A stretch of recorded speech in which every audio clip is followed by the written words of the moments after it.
बोलो जयकारा बोल मेरे श्री गुरु महाराज की जय। सभी गुरुमुख प्रेमियों से सप्रेम जय सच्चिदानंद।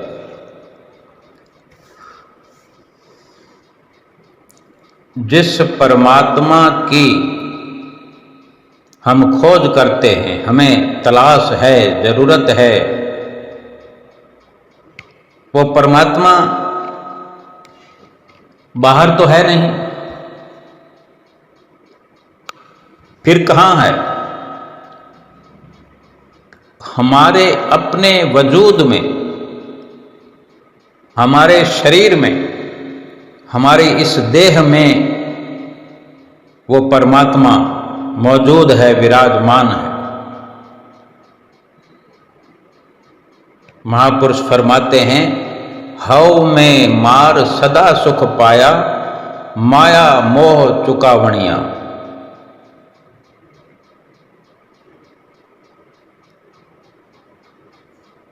गुरु नानक देव महाराज जी की वाणी है कि काया अंदर जग जीवन दाता वसे, सबना करे प्रतिपाला।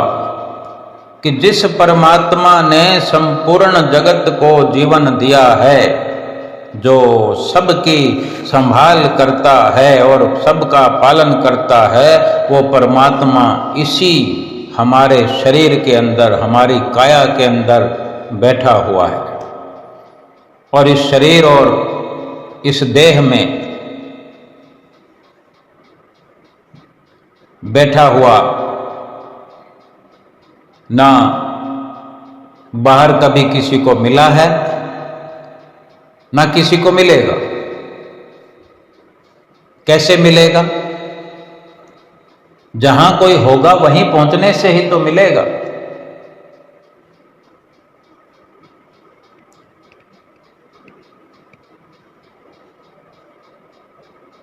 जिस परमात्मा को दुनिया भर में बाहर ढूंढा जा रहा है, क्या कभी किसी ने बाहर ढूंढकर परमात्मा को पा लिया हो?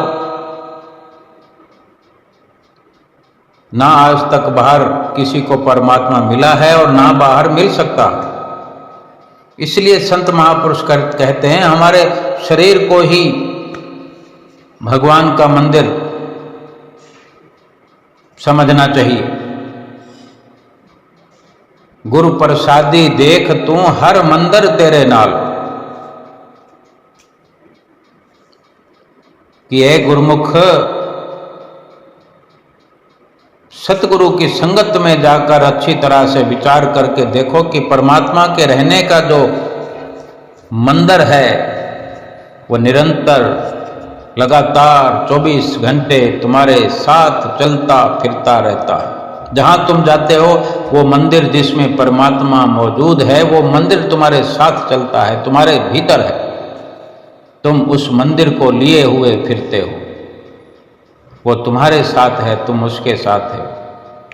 हम हर मंदिर उस स्थान को कहते हैं जहां हरि बसता, जहां परमात्मा निवास करता है, उसी को सभी मंदिर कहते हैं।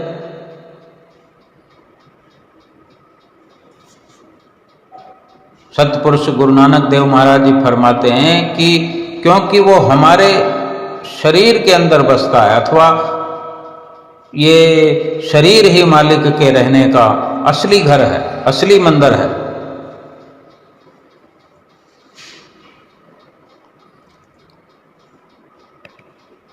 यानी वो मंदिर जिसके अंदर जिंदा जागृत परमात्मा रहता है।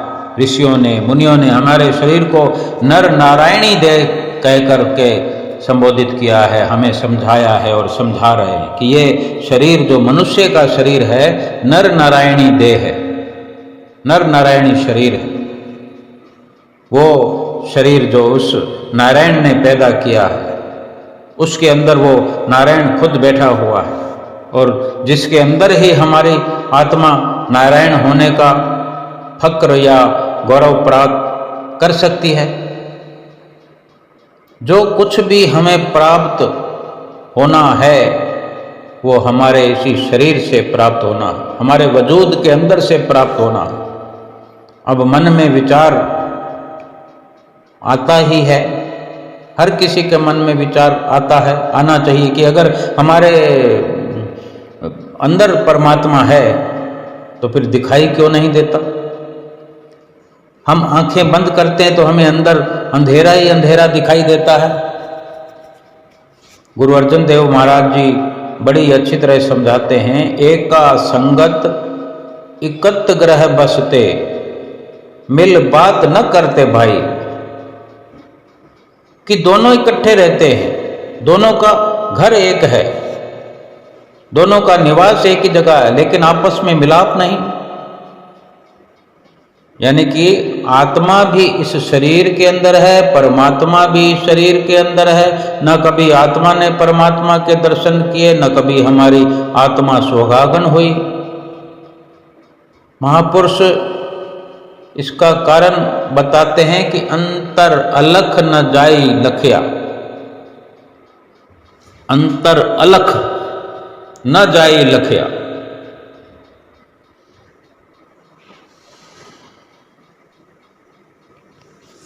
बहुत सरल शब्द होते हैं महापुरुषों के, गहराई से समझना होता है। सरल भी होते हैं लेकिन बड़ी मुश्किल से समझ आते हैं, क्योंकि हमें धीरे धीरे जब समझने की आदत पड़ जाती है कि परमात्मा जरूर हमारे शरीर के अंदर है, परंतु हमें दिखाई क्यों नहीं देता। अंतर अलख न जाई लखिया, विच पड़दा हो मैं पाई। क्यों नहीं दिखाई देता कि हमारे और मालिक के बीच में एक दीवार है, एक रुकावट है। एक दीवार की रुकावट है। दीवार भी कोई एक हल्की सी समझ सकते हैं, हम चाहें तो गिरा सकते हैं। वो दीवार जिस दिन हट जाएगी तो मिलन हो जाएगा। वो हो मैं की दीवार है, अहंकार की दीवार है, यही रुकावट है। खुदी की दीवार है, अहम और मैं मेरी की जो रुकावट है, बहुत भयानक रुकावट है। हर जीव सच्चा उच्चो उच्चा हव में मार मिलावणिया। कि परमात्मा पवित्र और सच्चा है, सचखंड का रहने वाला है, ऊंचे से ऊंचा है, लेकिन हो मैं मार मिलावणिया। जब तक हम हो मैं की रुकावट को दूर नहीं करेंगे, इससे ऊपर नहीं उठेंगे, बेशक वो परमात्मा हमारे अंदर होते हुए भी हम उसे कभी भी प्राप्त नहीं कर सकते। ये हो मैं की बीमारी है, रुकावट है। लेकिन ये क्या है? हो मैं चीज क्या है? ये जो सारा दिन हम सोचते रहते हैं कि ये मेरा परिवार है, मैं इस जाति का हूँ, मैं इस मुल्क का हूँ, मेरा वजूद ऊंचा है, मेरी संतान है, ये मेरी जायदाद है। ये रात दिन जो हम ये कहते रहते हैं मेरा मेरा मेरा मेरा करते रहते हैं, और है किसका? है तो उस परमात्मा का। उसी ने दिया है, उसी ने बख्शिश किया है, उसी से हमें मिला है। ये भी हम जानते हैं, सब जानते हैं कि परमात्मा ने ही सब कुछ हमें दिया है, फिर भी हम मेरा मेरा मेरा मेरा करते रहते हैं। यही हो मैं।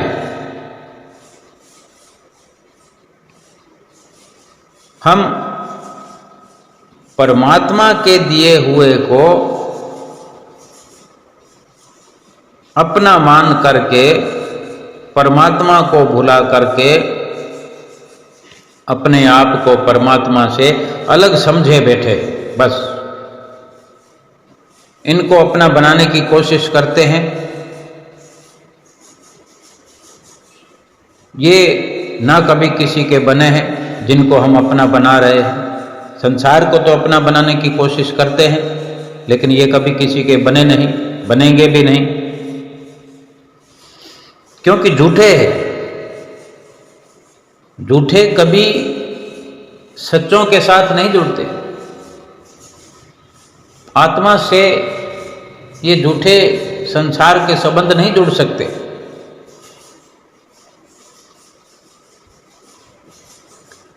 अब हम नादान बनकर जिस संसार को अपना बनाते हैं, अपना बनाने की कोशिश करते हैं, तो संसार और संसार की तासीर हमें अपने मोह पाश में बांध लेती है, फंसा देती है। इनके प्यार में फिर हम फंस जाते हैं। इन शक्लों और पदार्थों से इतना लगाव हो जाता है, हो गया है, हमें इतना मोह और प्यार पैदा हो गया है, हो जाता है कि रात को हमें सपने में भी इन्हीं के ख्याल आते हैं, इन्हीं की शक्लें दिखती हैं, और मौत के समय भी इन्हीं की शक्लें सिनेमा की चित्रों की तरह हमारी आंखों के आगे आकर खड़ी हो जाती है। जहां वासा तहां आशा, जहां आशा तहां वासा, यानी जहां हमारा आखिरी समय ख्याल होता है, हम दुनिया के जीव उसी धारा में बहना शुरू कर देते हैं। ये दुनिया का मोह, दुनिया का प्यार हमें बार बार शरीर के बंधनों में लाता है। ये मोह किसने पैदा किया? हमारे मन ने, हमारे मन ने पैदा किया। और आत्मा और परमात्मा के बीच में जो रुकावट है वो वास्तव में हमारे मन की रुकावट है। महापुरुष फरमाते हैं कि नानक मन जीते जग जीत। अगर हम मन को जीत लें, मन को काबू में कर लें, मन पर अपना अधिकार जमा लें, हम सारी दुनिया के बनाने वाले को भी अपना बना लेंगे। दुनिया में न कोई अपना है न पराया है। ये मन किसी से नफरत करके उसे पराया समझता है, किसी को प्यार करके अपना बनाता है। ये मन ही है जो नफरत करता है, जो प्यार करता है। दुनिया से तो लेने देने का संबंध है, गरज का प्यार है दुनिया से, और सच्चा प्यार थोड़ी कोई कर सकता है। मतलब परस्ती है। मन के अधीन होकर ही भाई भाई का दुश्मन हो जाता है। अपने से नजदीक रिश्ते वाले भी दुश्मन बन जाते हैं। ये मन की अधीनता, किस तरह एक दूसरे के गले काटने के उपाय सोचने लगता है ये मन। हम कभी अखबार पढ़ते हैं, समाचार सुनते हैं, किस प्रकार इस संसार में झगड़े हो रहे हैं, विवाद हो रहे हैं, रात और दिन हो रहे हैं। ये जो कुछ भी हम कर रहे हैं, देख रहे हैं, ये मन करवा रहा। जब तक हम मन पर हावी नहीं होते, मन को कंट्रोल में नहीं करते, मन को एकाग्र नहीं करते, मन को वश में नहीं करते, मन को निर्मल और पवित्र नहीं करते, तब तक हमारी आत्मा परमात्मा से मिलने के लिए योग्य हो ही नहीं सकती। मन को वश में करने का क्या मतलब है? कैसे किया जा सकता है? जैसे हमारी आत्मा परमात्मा का अंश है, उसी प्रकार मन भी कोई छोटी चीज तो नहीं है, ये भी ब्रह्म का अंश है, इसी त्रिकुटी में रहने वाला है। परंतु विषय विकारों और कुसंगत में, इंद्रियों के रस भोगों में फंसकर अपने आप को ये खो बैठा, अपने असल को खो बैठा। जो कर्म मन करता है उसका नतीजा साथ साथ फिर हमारी आत्मा को भुगतना पड़ता है। जब तक आत्मा मन का साथ नहीं छोड़ेगी, उसको अपने आप का पता नहीं लग सकता। जब तक उसको अपने आप का पता नहीं लगता, उसे अपने असल का पता नहीं लग सकता।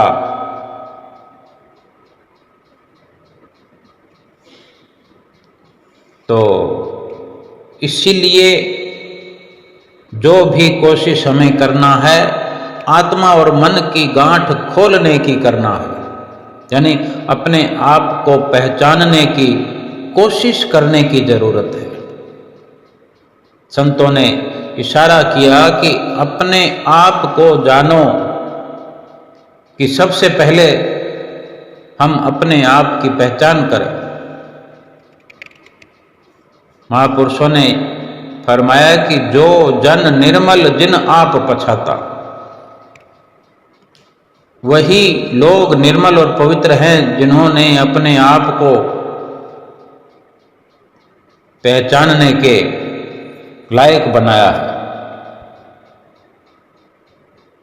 हम अपने आप को तभी पहचानते हैं जब मन और माया के दायरे से पार चले जाते हैं। हमारी आत्मा तो निर्मल और पवित्र थी, परंतु मन का साथ होने से ये दूषित वातावरण में गंदी हो गई, मैली हो गई। जैसे बादलों का पानी कितना साफ और स्वच्छ होता है, सब जानते हैं। बादल जब पानी बरसाते हैं तो हम महसूस कर सकते हैं कि अभी तो ये परंपरा नहीं है, आधुनिक युग है, अच्छे भले पानी को भी फिल्टर करके पीते हैं। लेकिन पुराने समय में कोई बर्तन मुंडेर पर रख दिया करते थे, दीवार पर रख दिया करते थे, जो बरसात का सीधा डायरेक्ट पानी उस बर्तन में आता था तो उसको अमृत समझ के पिया करते थे। और आज भी कहीं कहीं ऐसा होता है। तो इससे ये सिद्ध हो गया कि बादल का पानी जो अपने आप में पवित्र होता है, स्वच्छ होता है, वही पानी जब बरसात बनकर जमीन पर गिरता है तो वो पानी कितनी गंदगी अपने साथ इकट्ठी कर लेता है और आगे चलता चला जाता है, कितनी दुर्गंध आने लगती है। जहां थोड़ी देर पहले कुछ भी नहीं होती दुर्गंध, वो पानी जब उस मट्टी में मिलता है और रेलम पेलम हो जाता है और वो अचानक से दुर्गंध भी आने लगती है, गंदगी भी इकट्ठी हो जाती है और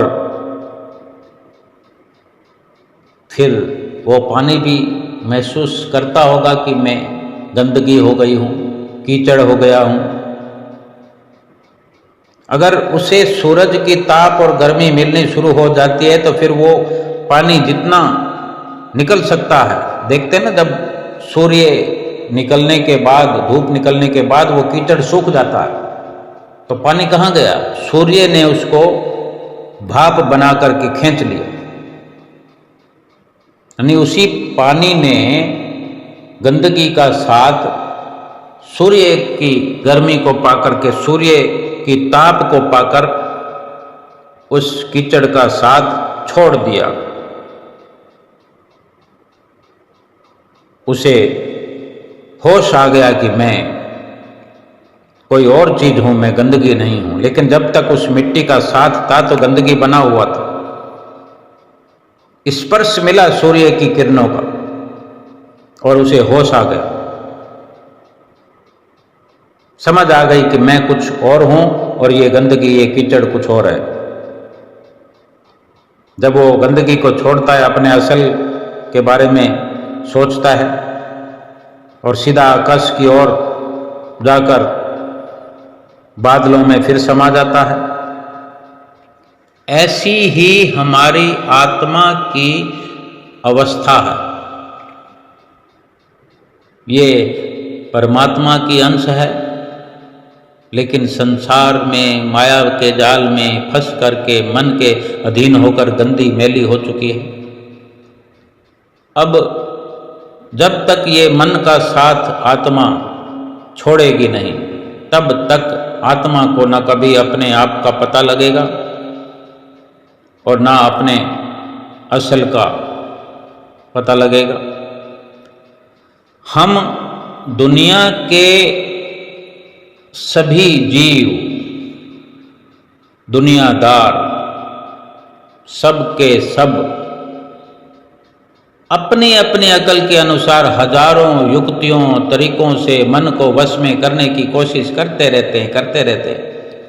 कोई जप कर रहा है, कोई तप कर रहा है, कोई पूजा कर रहा है, कोई पाठ कर रहा है, कोई दान पुण्य कर रहा है, बार बार।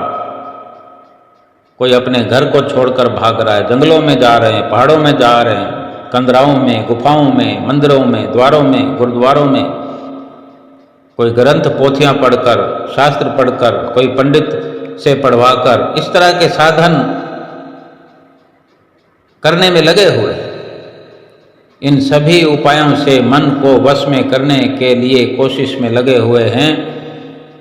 हठ धर्मों में फंसकर अर्थात संयम और काया कलेश आदि के द्वारा जबरदस्ती अपने ख्याल को दुनिया से हटाने से, दुनिया को छोड़ने के लिए प्रयास करते हैं, दुनिया से ख्याल हटाने के लिए भरसक कोशिश करते हैं, परंतु आगे जाकर ख्याल को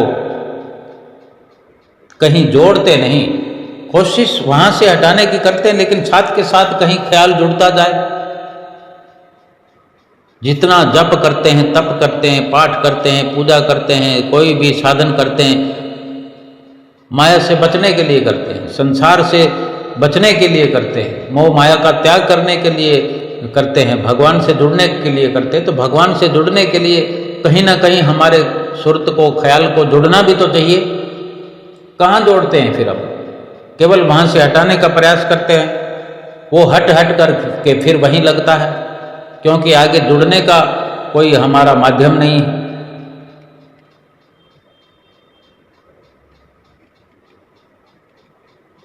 परंतु आगे जाकर जब ख्याल को जोड़ते नहीं तो ख्याल तो फिर इसी दुनिया में ही पड़ा रहेगा। फिर इस दुनिया में ख्याल के माध्यम से भटक जाते हैं। जबरदस्ती अपने मन को दुनिया से निकालना तो ऐसे ही होगा जैसे एक सांप को पिटारी में बंद कर देता है। जैसे हम एक सांप को पिटारी में बंद कर दें, परंतु पिटारी में बंद हो जाने से सांप के अंदर से गुस्सा तो कम नहीं होता ना, वो काटना तो बंद नहीं कर देता, उसका जहर तो समाप्त नहीं होता। जब तक वो पिटारी में बंद है, हम उसके डसने से, उसके जहर से बचे हुए हैं। परंतु जब भी उसे पिटारी से बाहर निकलने का मौका मिलेगा, फिर वो सीधा डसने का काम करेगा और ज़्यादा गुस्साया हुआ होगा। वो कभी भी अपनी आदत से बाज नहीं आ सकता। उसे पिटारी में बंद करके हम निश्चिंत और निडर नहीं हो सकते। हमें जान का खतरा ज्यों का त्यों बना रहे, परंतु उसी सांप को पकड़कर हम उसकी जहर की थैली निकाल दें तो वो सांप नुकसान पहुंचाने वाला फिर नहीं कहलाएगा। फिर चाहे उसे दिन भर गले में डालकर फिरे।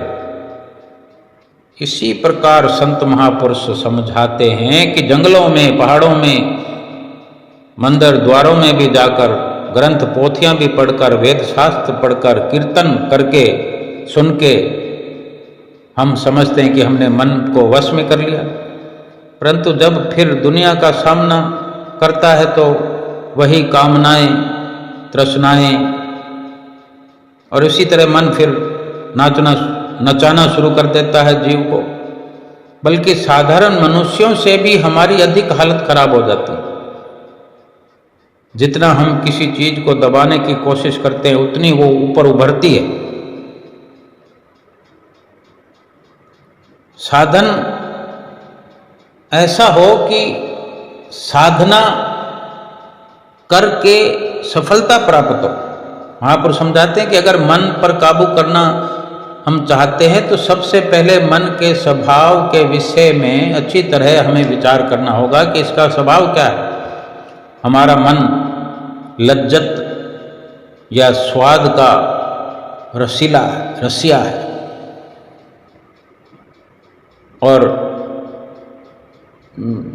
कई प्रकार का शौकीन है। हम एक चीज़ से प्यार करते हैं, यदि उससे अच्छी कोई दूसरी चीज़ दिखाई देती है तो उसे छोड़कर दूसरी चीज के पीछे भागना शुरू कर देते हैं। ये मन का स्वभाव।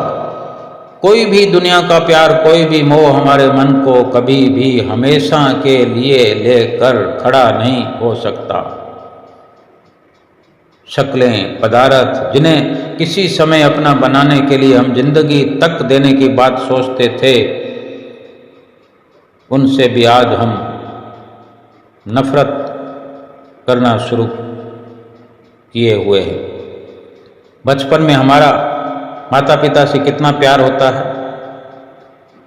माता पिता कभी घर से 2 मिनट के लिए बाहर जाते थे तो हम रो रो कर आसमान सर पर उठा लेते थे कि किसी से पूछने की जरूरत नहीं है। आज हम अपने आगे बच्चे हैं, उनको देख सकते हैं। अगर हम भूल भी गए, हम जिनके माँ बाप आज बने हुए हैं, अगर हम थोड़ा इधर उधर होते हैं तो बच्चे आसमान सर पे उठा लेते हैं। 2-3 भाई बहन हो जाते हैं तो वही बच्चा उनके प्यार में उलझ जाता है। जब हम स्कूल कॉलेजों में जाते हैं, फिर वही माँ बाप वाला प्यार मित्रों में तब्दील हो जाता है, बट जाता है, साथियों में बट जाता है। जब शादी होती है तो वही प्यार पत्नी में और अपने बच्चों में बट गया। जब वो बूढ़े हुए, वही प्यार फिर ये समाचारों में, इधर उधर के झगड़े बखेड़ों में। प्यार एक है, बचपन से प्यार वही है, लेकिन शक्लें बदलता रहता है, रूप बदलता रहता है, परंतु कोई भी प्यार हमारे मन को हमेशा के लिए लेकर एक जगह खड़ा नहीं हो सकता, टिक नहीं सकता। महापुरुष यही समझाते हैं कि हमारा मन जो है शौकीन है, स्वादों का शौकीन है, लज्जत का शौकीन है, लज्जत का आशिक है। जब तक हम इसे दुनिया के मोह से, दुनिया के प्यार से ऊंचा और सच्चा प्यार नहीं देंगे, ये दुनिया का मोह और प्यार छोड़ने के लिए कभी भी तैयार नहीं होगा। ये किस चीज का स्वाद, किस चीज का प्यार है जिसे पाकर ही मन दुनिया का मोह और प्यार छोड़ेगा? कैसे सफलता मिलेगी? ये महापुरुष सतगुरु वक़्त के बताते हैं, नाम मिले मन तृप्तिये, बिन नामे दृग जीवास। जब हमारे मन को अमृत भरा नाम मिल जाएगा, हमारे मन में तृप्ति और शांति आ जाएगी। अगर इस शरीर में बैठकर हमने उस अमृत रूपी नाम को प्राप्त किया तो हमारा शरीर में आना सफल है, और इस शरीर को पाकर नाम प्राप्त नहीं किया तो हमारा मनुष्य शरीर में आना धिक्कार है। शरीर में आने का हमारा उद्देश्य ही पूरा नहीं हो सकता नाम की कमाई के बिना।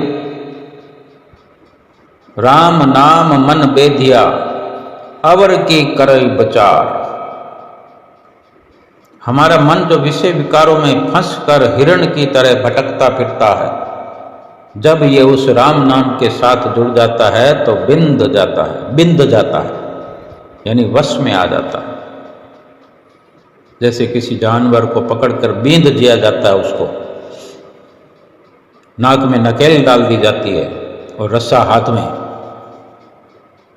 ऐसे प्रभु नाम के साथ जब ये मन जुड़ता है, प्रभु नाम की लज्जत के स्वाद को महसूस करता है, तो ये बिंद जाता है, वापस अपने असली ठिकाने पर पहुंच जाता है। राम नाम से महापुरुषों का मतलब है कि कोई लफ्ज़ से नहीं है, किसी नाम से नहीं है, कोई लिखा हुआ नाम हो वो नहीं, बल्कि उस नाम की ताकत से मतलब है, जिसने सारी दुनिया रची है। जिस नाम से, जिस शब्द से दुनिया की रचना हुई है, उस नाम से जब ये मन जुड़ जाता है, जिसके आधार पर, जिस नाम के आधार पर सब खंड ब्रह्मांड आज स्थिर खड़े हुए हैं, जो ताकत हमारे हर एक के अंदर दिन रात धुन सुना रही है, जब तक हम उस शब्द या नाम का स्वाद प्राप्त नहीं करते, हमारे मन के निर्मल और पवित्र होने का सवाल ही पैदा नहीं होता। महापुरुषों ने जितना भी हमें आज तक समझाया है, ये हम विचार करें कि हम कितना कहना माना है, कितना उनकी वाणी पर अमल किया है, कितना हम अपने भीतर पहुँचे हैं। हमें एक बार नहीं, बार बार अनेक बार ये समझाया गया। हमने पोथियाँ भी पढ़ी, किताबें भी पढ़ी, हर प्रकार से ज्ञान हासिल किया कि प्रभु जो है, परमात्मा जो है, हमारे अपने भीतर है।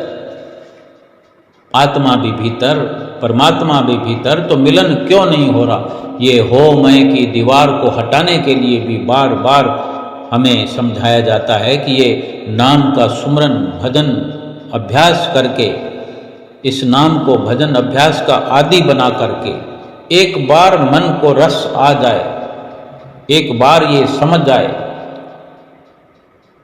अगर भीतर ही भीतर नाम का रस मन को आ जाए, फिर क्यों बाहर भटकने जाएगा, संसार में क्यों जाएगा, क्यों इस जीव को फंसाएगा, क्यों नाम से फिर ये जीव वंचित होगा। हर श्वास में फिर नाम का सुमरन चलता रहेगा। जरूरत है कि मन को, बार बार समझाते हैं महापुरुष कि मन को एकाग्र करो, मन को एकाग्र करो, एकाग्र करके सुमरन में लगाओ, भजन अभ्यास में लगाओ और अपनी मंजिल को प्राप्त करो। बोलो जयकारा, बोल मेरे श्री गुरु महाराज की जय।